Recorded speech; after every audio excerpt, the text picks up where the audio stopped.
Hello, everyone. My name is Daryl Kinsey Jr., and I'm welcoming you to take another lap with the fastest show on IE Sports Radio. Yes, this is the Extra Mile with me and my co-hosts Christopher Lehman and Michael Ward. We talk everything racing from NASCAR to IndyCar to Formula One to limited hydroplanes, endurance racing, the NHRA, and more. So come join us for an hour of great racing talk and a lot of fun as well on the Extra Mile, Thursdays at 8 p.m. only on IE Sports Radio, your direct feed for all that is sports. And welcome in to the fastest show on IE Sports Radio. My name is Daryl Kinsey Jr. Welcoming you to their lap of the Extra Mile for today, September 7th, 2023. I want to apologize for the little different opening today. For some reason, just to peel back the curtain here, everything in Spreaker, for whatever reason, reset when I opened it. So I kind of had to throw everything back in, and unfortunately everything is not organized, but it is now getting organized because now I have the theme in there and we are all good. So it'll be good for the ending, but we are now good for the beginning as well. And of course, joining me tonight is Michael Ward. Michael, say hello. Hello, everyone. No Christopher Lehman this week. He will be back hopefully next week. He's got some things going on that he wants to take care of. So Chris, we are thinking about you, and we cannot wait to have you back. But we will try to soldier on this evening. We got a triple bill to talk about this week. We'll start, we have Formula One, NASCAR, and IndyCar. IndyCar is going to end their championship this weekend. We'll talk about what happened with the Italian Grand Prix, and of course, NASCAR heading on to the second round of the round of 16, which will be taking place in Kansas. So those are some of the things we'll be talking about this evening. And we'll get started, Michael. Let's go ahead and get started with the Italian Grand Prix. Max Verstappen takes the win. We kind of all knew that. 10th straight win, setting the record now for consecutive wins in a season. It's just putting the exclamation point on what has been an utterly dominant season by Red Bull. Yeah, it's been a dominant season for Red Bull. Kind of wish it wasn't, not gonna lie, but I have to give credit where credit is due. They have made a rocket ship of a car. You can tell I was straining to come up with something good to say, but I'll say it what it is. It's a rocket ship. Go ahead. Yeah, they put in the work, and they were rewarded this year, and we hope that next year the other teams do put something together so that it is a little bit more competitive. It really definitely would be better for a lot of things if Formula One was more competitive, but right now it is all the Red Bull show, probably going on to the rest of the year. But we will say with this race, Ferrari did put up some fight after qualifying first and third, although Carlos Sainz was putting up, I think, a little too much of a fight. We saw him a couple of times move under the braking zone, and Michael, you and I were both surprised that he didn't get a penalty for all that movement he was doing. Yeah, I'm very surprised. He was definitely doing a lot of moving under braking, and I guess they didn't want anything controversial to happen during the race where Sainz gets a penalty, but you could have saw it clear as day. He was moving under braking, and I don't know. I want to be happy for him, I really do, but I'm just like, you were doing some illegal movement there, sir. There was a lot of legal movement going on there, unfortunately for him, but luckily he just didn't get the penalty. I wonder if it's a situation where they were trying to get out of there without getting angry Tifosi chasing them down, because there was a question about Ferrari on the Saturday getting a penalty for both Sainz and Leclerc running too slowly in Q1, but Sainz got pole, and all of a sudden that penalty just went away. I don't want to say there was something nefarious there, but it was a little bit It's coincidental. The FIA has always been inconsistent. Yeah. Like we were saying at the beginning, it's Formula One where the rules are fake, or where the points are fake and the rules don't matter. Yeah. I really think it's funny how we used to come up with nicknames about how the FIA were assisting teams. Like, remember when they used to be called the Ferrari Assistance League? Yes. And then they were like the Merc something, and then now they're like the Red Bull FIA or Ferrari something like International that. Assistance is what they used to call it. Yeah.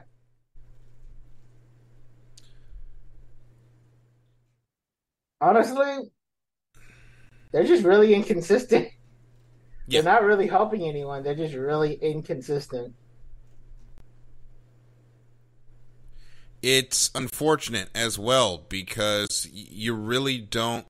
You really want consistency in the rules being called. And that's, I think, an issue across motorsports in general, where we don't see the rules applied consistently.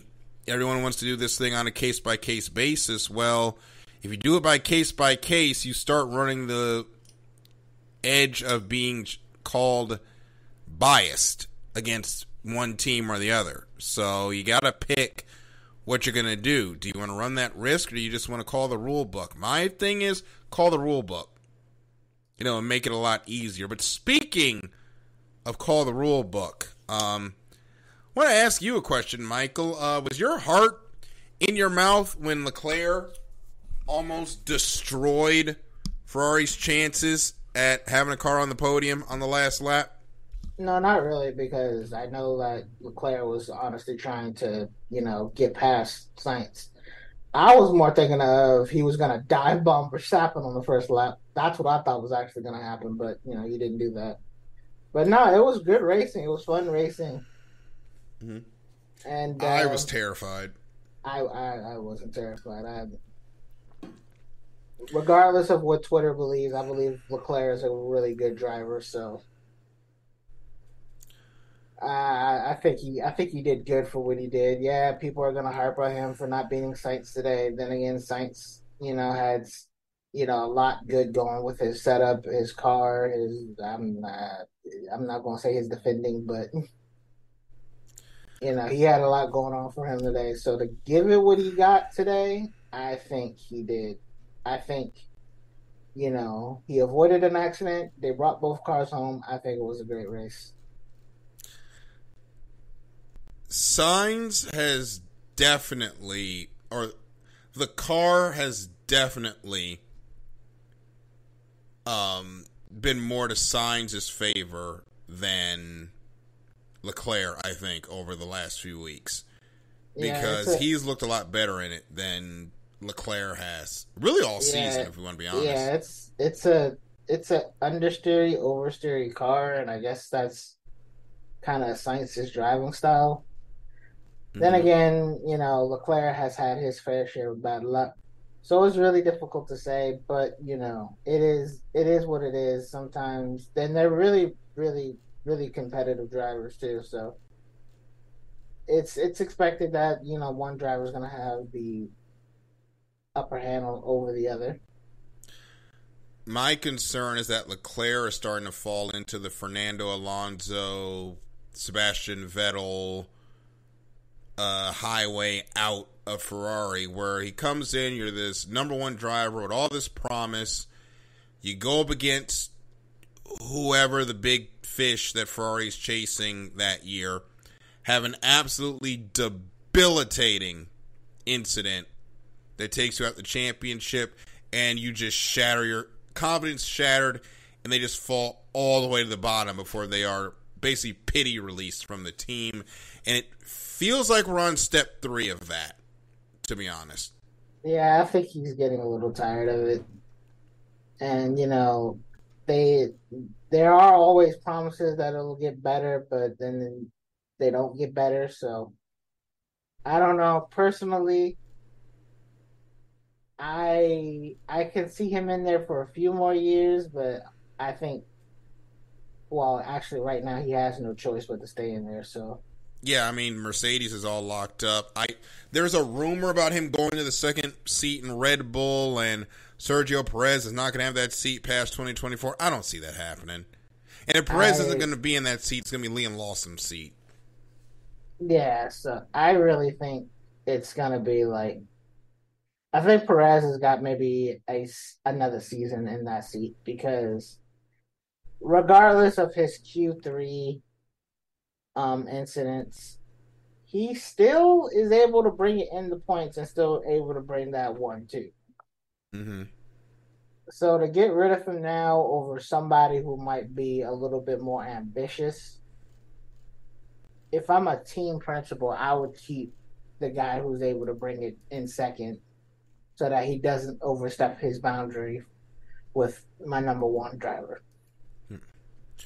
Let's go down the order a little bit before we get ready to go to our first break. Russell and Hamilton, great recovery by Hamilton to get the sixth. And by the way, we got to talk about the Formula One penalty system. Hamilton ran Piastri off the track and got a 5-second time penalty. So Hamilton passes Albon for 7th. I think he ended up passing Alonso as well. So he passed Alonso and Albon, ends up getting 6th, gets 7 seconds ahead of Albon, so the penalty didn't even matter.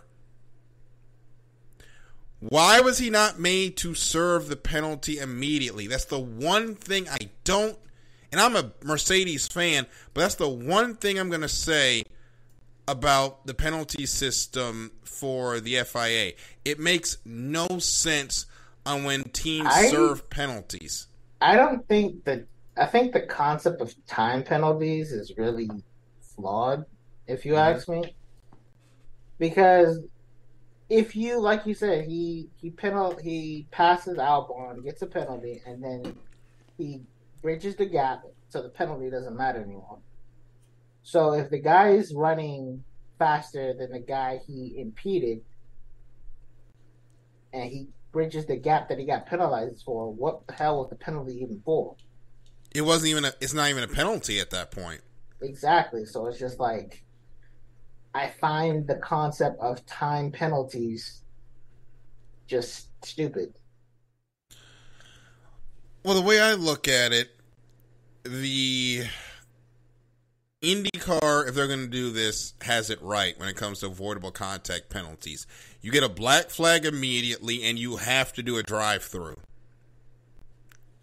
Then there's a certain amount of laps that you have to do the drive-through in. You can't run for, like, the rest of the race and just get the time penalty at the end. They will park you if you don't serve the penalty. Or in NASCAR's case, if you don't serve the penalty, they stop scoring you. So, I think I've never understood why the FIA does it the way they do it. We keep hearing these guys are the best drivers in the world. Why not be harsher on the penalties? Now, of course, me saying that, it could go really bad for my favorite drivers. Of course it is.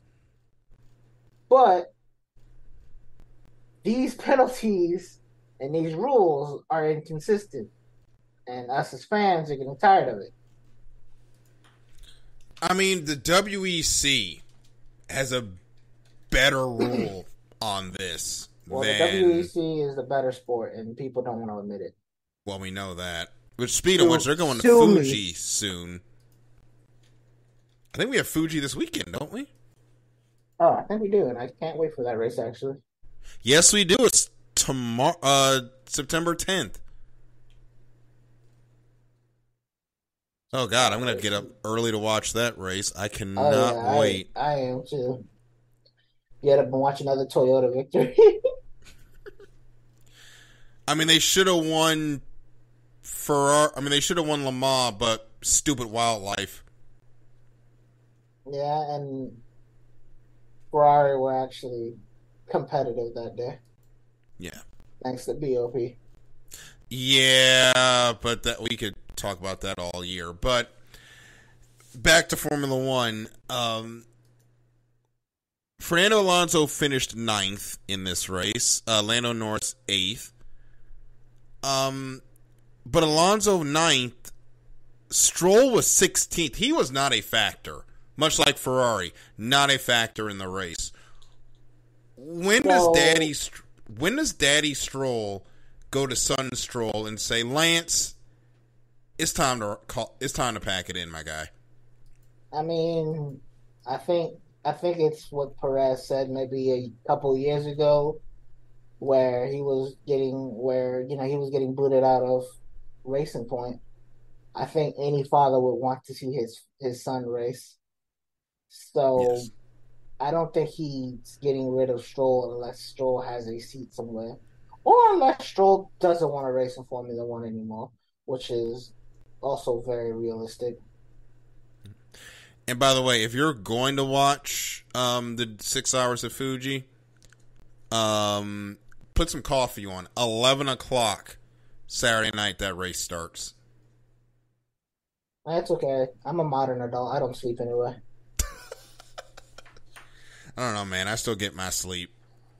I can't function the next day if I don't get a decent amount of rest. But I think it's really time for Lance probably to get out that seat. And he's probably going to lose it when Yuki comes over for the Honda deal. Yeah, I think that's the only way he loses it. That or Alonso retires. But yeah, I think Stroll is pretty much a done deal. He has shown interest in doing other things, so I wouldn't put it past that he ends his Formula One career early and pursues, another sport. And if that's the case, Daryl, do you think his career was a bust? It's only a bust if you had expectations for him. I What I didn't reasonable really expectations did we have for Lance Stroll? I didn't really have much expectations, but he did score a podium, Yeah. and that wasn't bad. So I don't think his career is a bust, but you can't say he competed, didn't conquer, Mm-hmm. but he's had a decent F1 career. Yeah. I think he was never in a car that could win to begin with, but at the same time, it felt like sometimes he was not keeping up. He wasn't performing the way he should have been. Yeah, and F1 is a really cool sport, so you have to perform at all times. Yeah. So we got Singapore coming up in a couple of weeks for Formula One, and they'll be doing one of their night races, which that is always this such great innovative thing, as if series have been racing at night forever. But anyway, we're gonna take a quick break. Now, Go ahead. here's the thing. Before we go take a break, this is a street circuit I actually like. I don't know about you, Daryl, but I actually like this street circuit. It is nice. Yeah, it's a very nice track. All right, that's it. All right. It is a really nice track. It's going to be a lot of speed. I know that there's some construction going on, so the layout's going to be a little bit changed, but still going to be a lot of fun. I don't know if I'm going to stay up for it, though. I'll figure that out when we get to it. It might be a race you catch the highlights, or unless it rains. Yeah.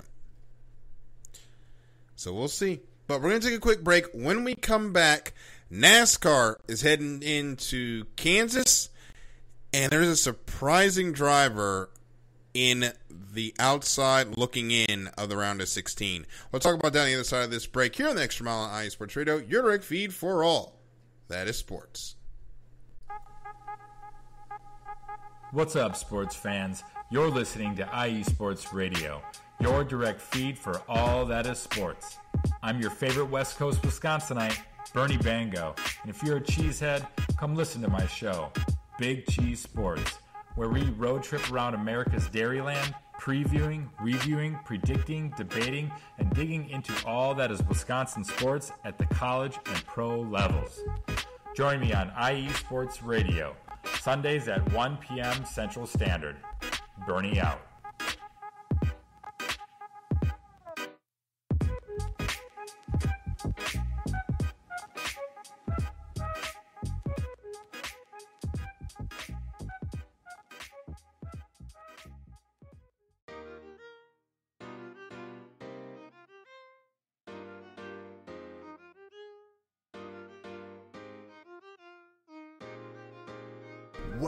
Well, what is up, Carolina Nation? This is John Felipe of the Carolina Cast, of course, the podcast of, by, and for the Carolinas, right here on IE Sports, your direct feed for all that is sports. And I'm reminding you to tune in Fridays at 7 p.m. Eastern for the latest in Carolina sports, whether it's the Panthers that keep on pounding, the fly natures of the Hornets, the storming Hurricanes, the battle of the Blues with Duke and UNC, the fight of the Clemson Tigers, or the amazing atmosphere of any Carolina college. I'm talking App State, I'm talking ECU. I've got you covered. Once again, tune in for the Carolina Cast with me, John Felipe, Fridays at 7 p.m. Eastern Standard Time, right here on IE Sports Radio, your direct feed for all that is sports.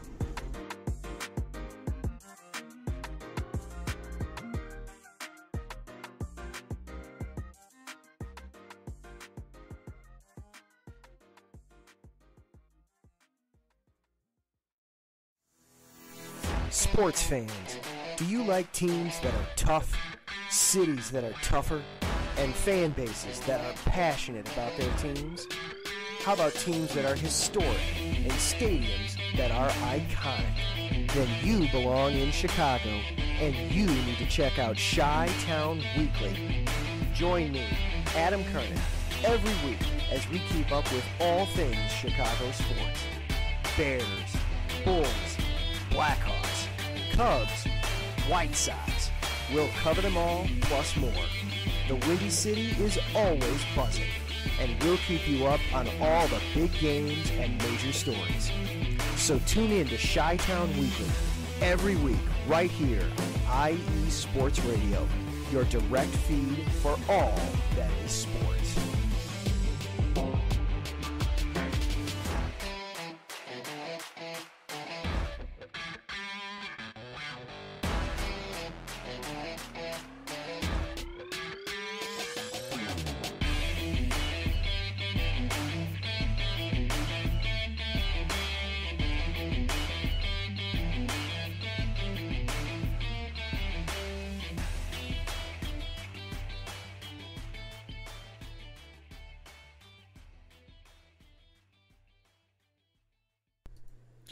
And we're back here in the Extra Mile IE Sports Radio, your feed for all that is sports. Daryl and Michael here with you this evening.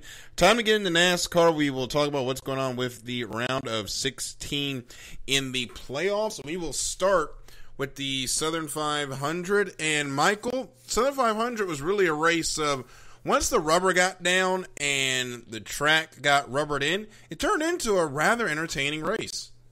Yeah, it was a very fun race to watch. Darlington is, in my opinion, a really fun track to sit down and watch. Mm-hmm. But the one thing that, of course, is also the round of 16, and usually in this first round, we see a lot of issues, and we saw a lot of issues on pit road. We saw a lot of issues on track. Bubba Wallace and Joey Logano got into it. We saw Kevin Harvick try to come to pit road, but he got screwed up when there was a caution. When, I don't know what Tyler Reddick thought he was doing. He just slammed on the brakes in the high line and got run into by Ryan Newman, which brought out a caution. And it never fails, especially in this round of 16. We get to this first race, and everybody loses composure because it's the first race where it sets in that everything is on the line here.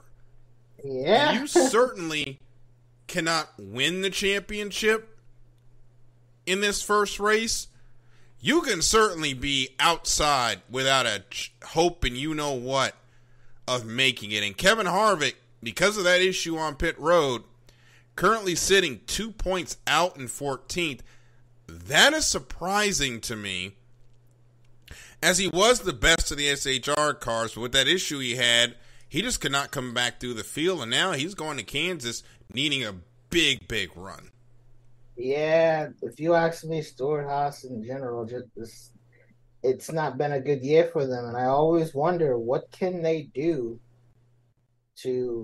we talk about this every season, what can SHR do to come back? And I don't think the both of us has really had a clear answer there. No, but on the other side, Roush Fenway, they are Chris Buescher, who looked like he had a chance to win this race, currently 4th in the points, Brad Keselowski 8th. They are 27-18 to the good. That team is completely turned around. They are a factor for the rest of this playoffs, and do not be surprised. I think it's safe to say. Mm-hmm. I think it's safe to say Keselowski saved Roush Fenway. Definitely, and do not be surprised if Chris Buescher is in that Final Four. I won't be. Do not pretend to be surprised. If he is, you heard it from me first. If he makes it to the Final Four, I might actually pick him for the championship. You know what? That'd be a great dark horse pick. Not gonna lie. He's been the dark horse all season, but I think now he'll be the best dark horse. Yeah. On the other side, though, can we talk about what? And Chris isn't here to talk about this, but what was Alex Bowman doing when he threw that block on Suarez? I have no clue. I don't know. Maybe it's one of those things where it's just like he's not been having the season he's wanted. Mm-hmm. And it's just causing him to do really outlandish things. I want to say. I'm not too entirely sure. It really feels like, and you heard from the interviews, those two don't like each other. Yeah. Like, Alex Bowman and Daniel Suarez don't like each other. And apparently, judging by what Bowman said, this has been going for a while. And if that's the case, I can't wait to see where this beef goes. I can't either. And I just, they're not in the playoffs, so they're not there's some frustration there. And both of them had an opportunity to get in. So obviously there's some frustration there, but Bowman just throwing the ill-advised block and ended up getting absolutely destroyed. Yeah, you can't throw blocks like that in NASCAR, I've noticed over the years. Yeah, and for those that didn't watch the race, Bowman, shortly after a restart, Bowman just turns left, tries to take Suarez to the inside wall, then tries to come back up the track. Suarez does not lift, ends up putting them both in the wall. And both drivers ended up out of the race.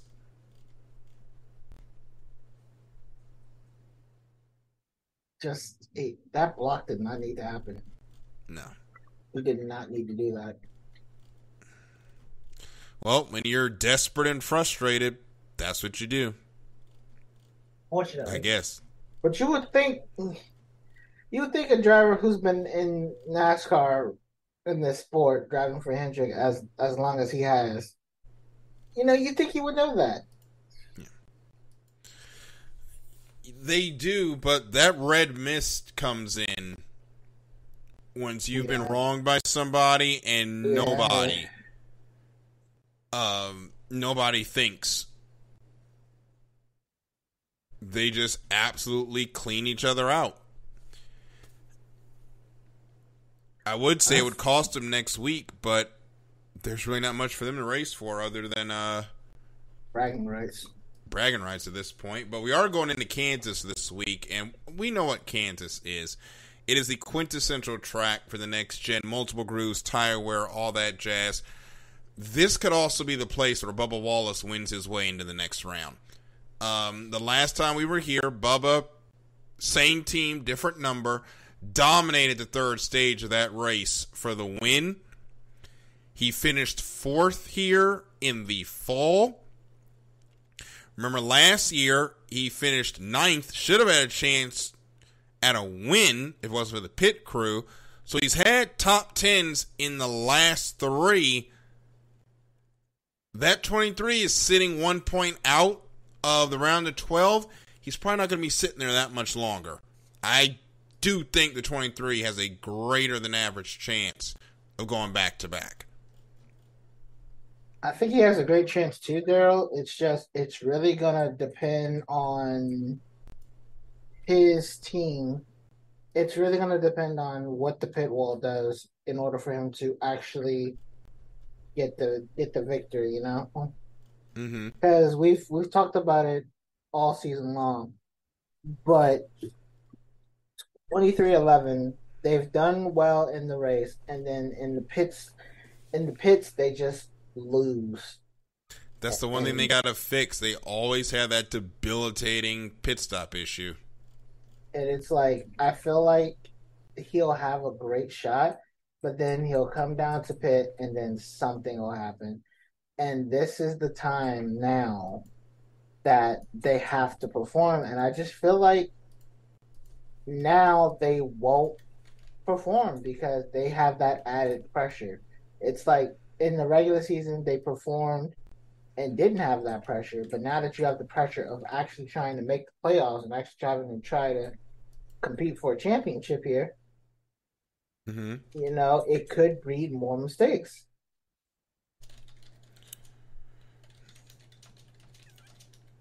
You've got to be focused right now, and I hope they're working extra hard at pit stops because that is what's going to make or break this championship. And we know how bad they've been at them. That's the one thing that could cost them winning into the next round.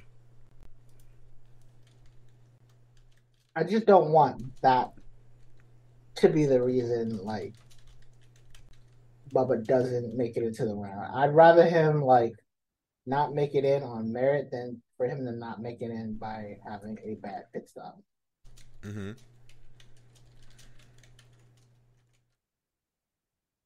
Pit stops, issues, getting into fights with folks, all of that's going to come back to haunt some folks. And as we get closer to, the round of 8, there are certain checks, Ross Chastain, that might get cashed that people might be holding on to.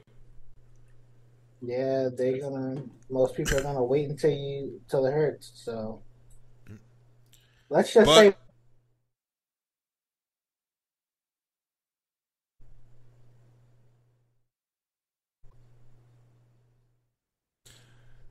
Want to apologize there for those technical difficulties. I thought we had this fixed, but unfortunately it is not.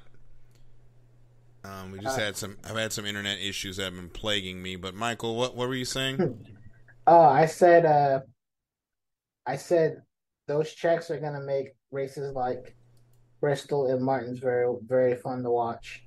And that's the other thing. We do have Bristol coming up in 2 weeks' time, and you have got to get as many points as possible this week, because much like Daytona, last place I want to go needing to point in would be Bristol, because it's tight, it's going to be tough racing, and there's going to be a lot of folks that are not going to be happy with each other that could cause some issues that get you swept up into it. Yep. Or there might be somebody that wants revenge, and you're the best bet for it. So, if I were certain drivers, I would definitely make nice on track. Yeah. Well, we'll see who can make nice and who can make enemies. We'll see that this week, and we'll see if that leads into the racing at Kansas. So we're going to take another break. When we come back, IndyCar has crowned a champion. We'll explain on the other side of this break here on the Extra Mile on iSports Radio, your direct feed for all that is sports. What up, Boston sports fans? This is Mikey Two Guns here, your host of Our Bleepin' City, airing every Wednesday night from 7 to 8 p.m. right here on IE Sports Radio, your direct feed for all that is sports. Please join me. We'll talk everything Boston sports, all the local teams, college teams. I'm even down to talk MMA, boxing, whatever you guys want. So join me every Wednesday night, 7 to 8 p.m. Chime in with your questions on the chat, tweet the show.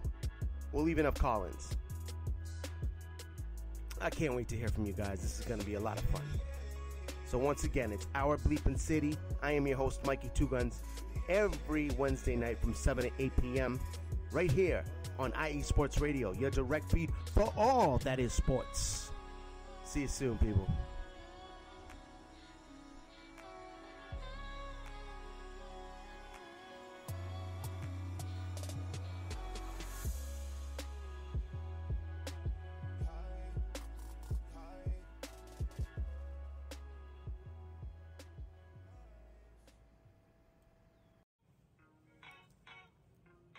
Hey sports fans, are you in the market for Florida sports or just keeping up with the latest in the Panhandle? Palm Tree Sports is a dedicated audio hub to all things sports in the Sunshine State. We cover current events, big news, heavily favored opinions all across the NFL, NBA, MLB, and so much more. So come check us out every Saturday evening at 6 p.m. Eastern Standard Time for a down south education on Florida sports and athletics. It's hosted by yours truly, Corey Pujols, and is powered by IE Sports Radio, your direct feed for all that is sports.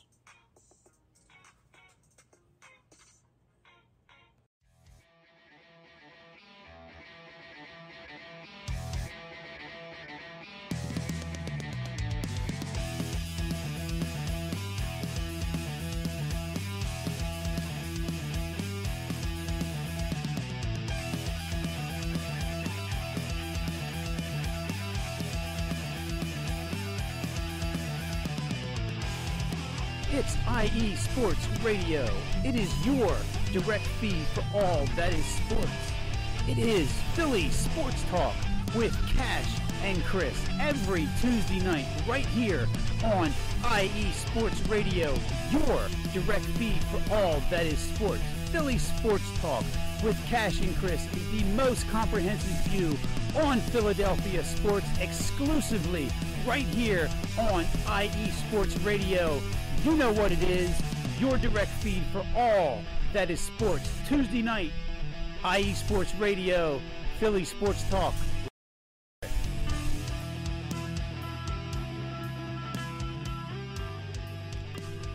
And we're back here in the Extra Mile on IE Sports Radio, your direct feed for all that is sports. It's the Extra Mile. Daryl and Michael here with you this evening as we go into the final segment of the show where we're going to wrap up basically the NTT Data IndyCar series.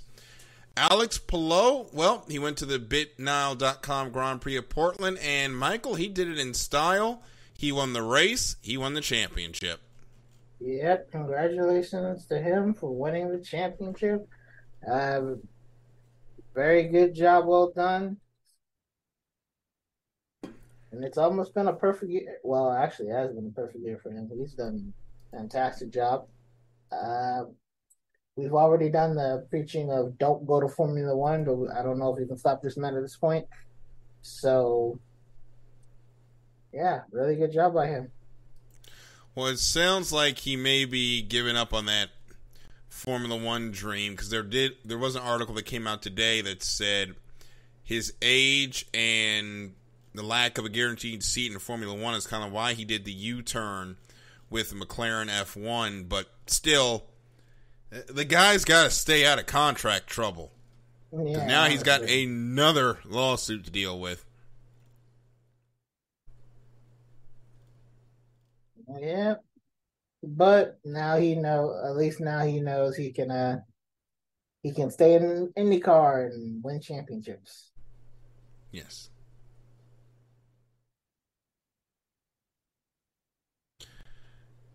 And he could try to win Indy 500s as well. So he's going to have a chance to actually, be competitive instead of going to Formula One where he was uncompetitive. But anyway, Alex Palou dominated this race, leading 69 of the 110 laps, got 53 points, and that secured him the Astor Cup for 2023. Felix Rosenqvist second, and Scott Dixon.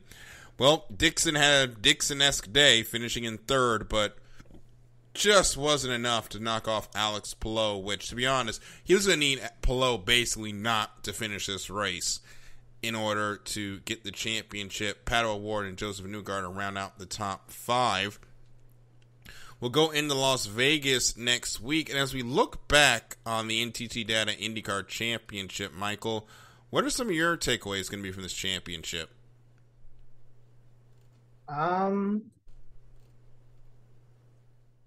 Generational talents are I don't know what to say really, but I think generational talents are a thing, and you're gonna have to watch the motorsport world really to see who's gonna be the next generational talent, because these young drivers are being born and bred to race, and Alex Palou is definitely one of those generational talents that, you just kind of have to watch and see how he works. It's kind of like Max Verstappen in Formula One. You can hate the guy, you can love the guy, but his talent is a thing. So we are definitely seeing the changing of the guard in Formula One. I mean, not Formula One, in IndyCar. I would also agree with that. We're seeing a definite changing of the guard. And we did have a lot of the older guys racing and winning, and now the young guys are starting to come to the forefront. And we got a healthy series. We got a lot of fun series. It's been a lot of fun racing this weekend. This season. The Indy 500 was absolutely incredible.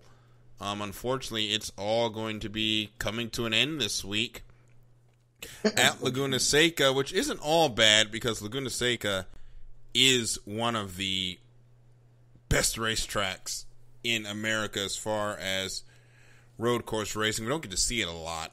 I do love the corkscrew, and the Indy cars look great racing on it. Yes, they do. Yes, they sure do.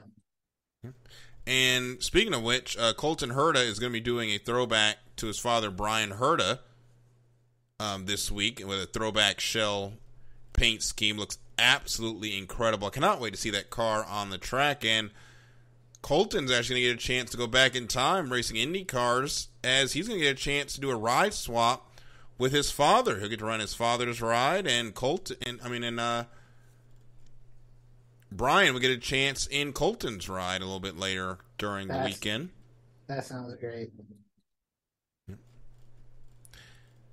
It's going to be fun. And another thing about Laguna Seca, though, it's definitely going to be a race that's won on strategy. We typically do not see a lot of yellows here. So there's going to be a lot of green flag racing, which in IndyCar, it's a lot of fun. It's a lot of fun. I love Laguna Seca, so I think even though the championship may be wrapped up, I think I'm definitely going to check this race out, because Laguna Seca is just one of the best circuits in the world, in my opinion. So I'm definitely going to check this out.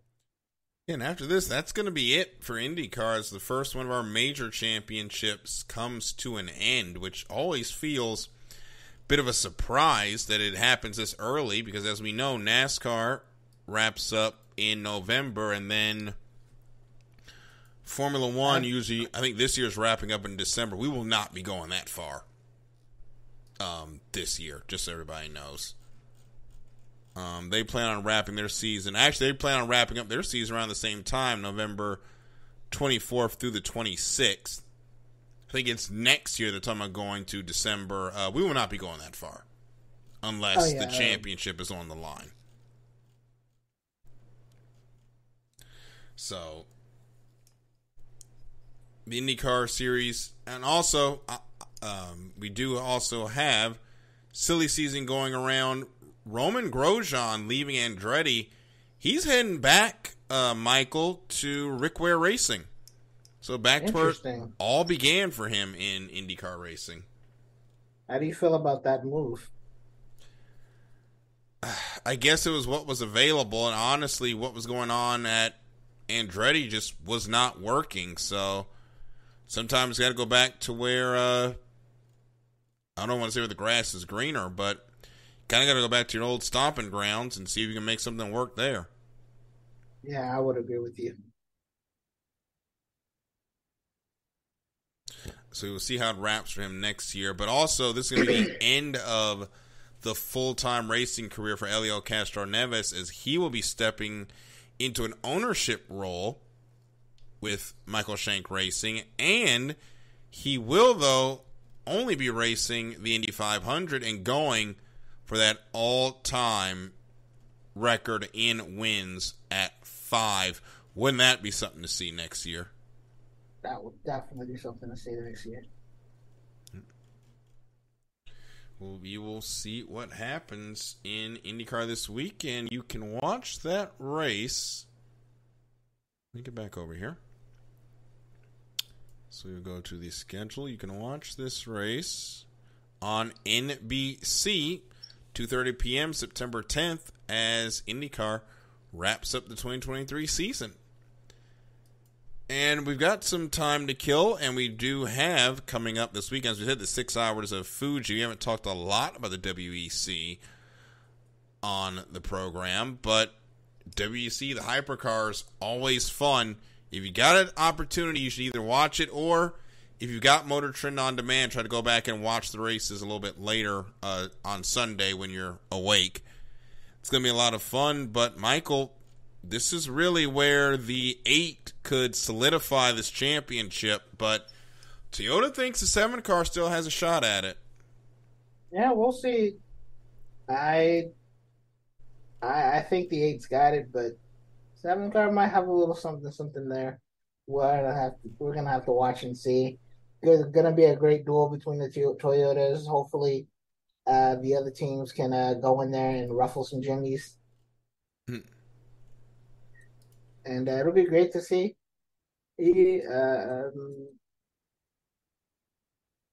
Yeah, I'm just looking forward to it. Honestly, I'm just gonna be watching this as an enjoyer. If I'm gonna be honest with you, there. Yep, same here. Toyota does lead the manufacturer championship over Ferrari, 152 to 126. As far as the drivers' championships, the number 8 crew of Hartley, Hirakawa, and Buemi lead the way, 115 points to Lopez, Kobayashi, and Conway's 92 in the Drivers' Championship. So there's still plenty of time there to get that championship complete, but do not count out the Ferrari pair of Perguidi, Giovinazzi, and Collado. They are tied with the 7 for second with 92 points. So that battle for second is going to be hot and heavy as we go into Fuji. But it is time for Nearest the Win before we say goodbye. We have IndyCar and NASCAR this weekend. I am taking, Matt White is taking Tyler Reddick and Alex Palou. I am taking Bubba Wallace and Alex Palou. And Chris is taking Tyler Reddick and Alex Palou. Michael, who do you got? For NASCAR, I'm going to go with Hamlin. Wait, did I go Hamlin last week? For Darlington? Yes. Then I'll go Bubba, I guess. And then for IndyCar, I'm just gonna go with Newgarden, one of my favorite IndyCar drivers. Just gonna go with him to just end off the great season, and then hopefully next year he can have an even better season. So, good luck to all your picks this weekend as we get ready to sign off. Remember, you want to talk to us on Twitter, I'm at DK Jr. 12. Michael is at Michael_War25, and Chris is at Fiji Sims. And make sure to keep it locked to all of our social media pages on Facebook, Instagram, and Twitter, and the iSports Radio pages on Facebook, Instagram, Twitter, and TikTok. Yes, I know it's called X. I'm not going to call it that. And if you missed any episode of any iSports Radio show, it can be heard wherever your podcast can be heard, and also on iSportsRadio.com and on YouTube, the YouTube repository IE Sports Radio, where you can hear every episode of every show we've ever done. So that'll wrap it up for this edition of the Extra Mile. For Michael, I'm Daryl. Thank you so much for listening. We will see you at the next green flag. Good night, everybody. Yeah.